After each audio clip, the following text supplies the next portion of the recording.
নমস্কার বন্ধুরা, আমার ভালো লাগা থেকে বড়দের জন্য রইল প্রণাম ও ছোটদের জন্য রইল অনেক অনেক ভালোবাসা।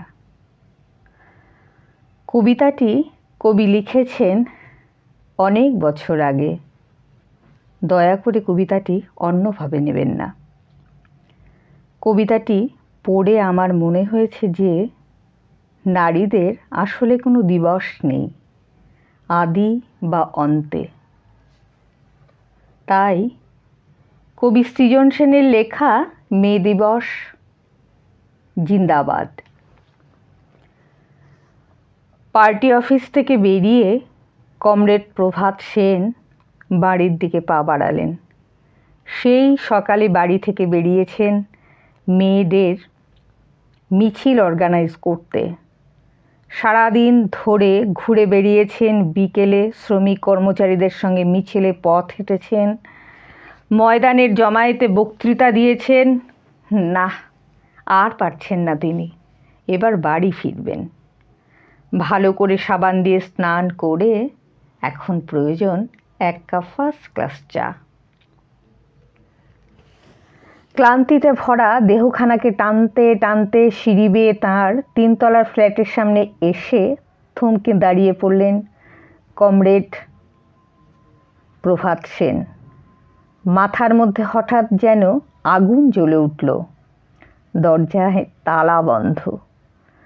তাহলে মাধবী এখনো বাড়ি ফেরেনি? স্কুল ফাইনাল পরীক্ষা হয়ে যাওয়ায় মেয়ে মুন্না পিসির বাড়ি বেড়াতে গেছে। মাধবীও অফিস থেকে ফেরেনি এখনো। সুতরাং কিন্তু মাধবী তো একটা ছোট্ট প্রাইভেট প্রতিষ্ঠানে কাজে করে। ওদের কোনো ইউনিয়ন নেই, সুতরাং মেয়েদের মিছিলও নেই। তবু মাধবী এখনো বাড়ি ফেরেনি কেন? স্ত্রীর ইদানিংকার চলাফেরা সম্পর্কে কমরেড প্রভাত সেনের মাথায় অসংখ্য প্রশ্ন কিলবিলিয়ে ওঠে। ভয়ঙ্কর একটা বিরক্তি নিয়ে নিজের চাবি দিয়ে ফ্ল্যাটের দরজা খোলেন প্রভাত সেন। সুইচে হাত দিয়ে দেখেন লোডশেডিং। হ্যারিকেনটা যে মাধবী কোথায় রাখে প্রভাত সেনের জানার প্রয়োজন হয়নি কোনো দিন। সুতরাং ধুলো মাখা পা নিয়ে বিছানায় চিত হয়ে শুয়ে পড়েন তিনি। সারাদিন পরিশ্রমের পর বাড়ি ফিরে বউয়ের হাতে কোথায় এক কাপ। না, মাধবীর সঙ্গে একটা হেস্তনেস্ত আজ তাঁকে করতেই হবে। মাধবী ঘরে ঢোকে। পলিথিনের নেটের থলেতে বাজার, সারা দেহে অবর্ণনীয় ক্লান্তির ছাপ। কি, হ্যারিকেনটাও একটু জ্বালতে পারোনি? মাধবীর কণ্ঠে ক্ষোভ। প্রভাত সেন নিঃশব্দ। বাজার নামিয়ে রেখে মাধবী হ্যারিকেন ধরায়, কাপড় ছাড়ে, তারপর বলে, না ওঠো তো, স্টোভে চায়ের জলটা একটু চাপিয়ে দাও, আমি বাথরুম সেরে আসছি। কমরেড প্রভাত সেন আর তার রাগকে চেপে রাখতে পারেন না।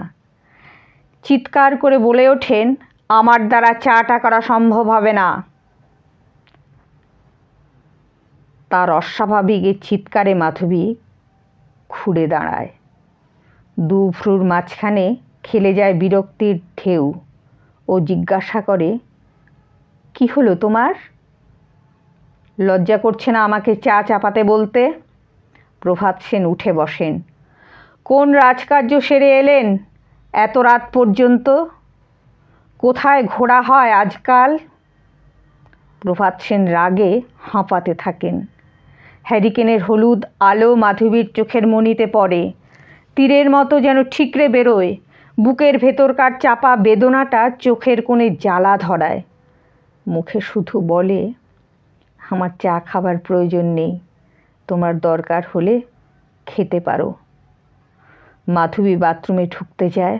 প্রভাত সেন বিছানা থেকে লাফিয়ে নেমে তার সামনে এসে দাঁড়ায়।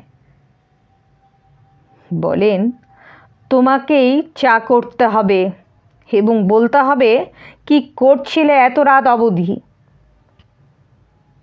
স্বামীর মুখের দিকে তাকিয়ে কেমন হাসি পায় মাধবীর। মুখের মধ্যে দলা পাখি ওঠে এক রাস ঘৃণা।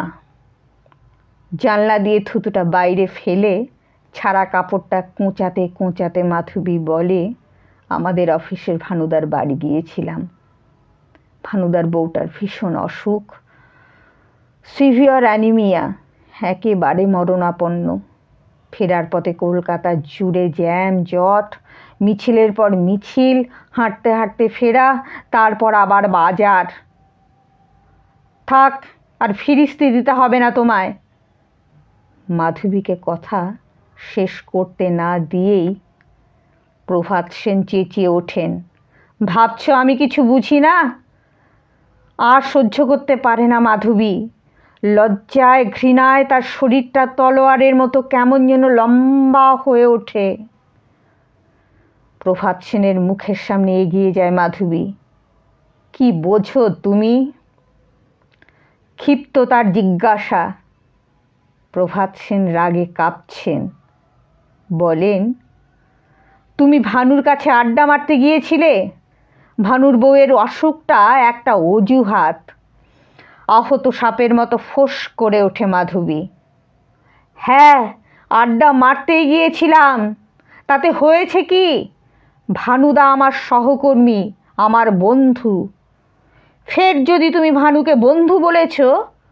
প্রভাত সেন মাধবীর ওপর ঝাঁপিয়ে পড়তে যাচ্ছিলেন। হঠাৎ আলো জ্বলে ওঠে।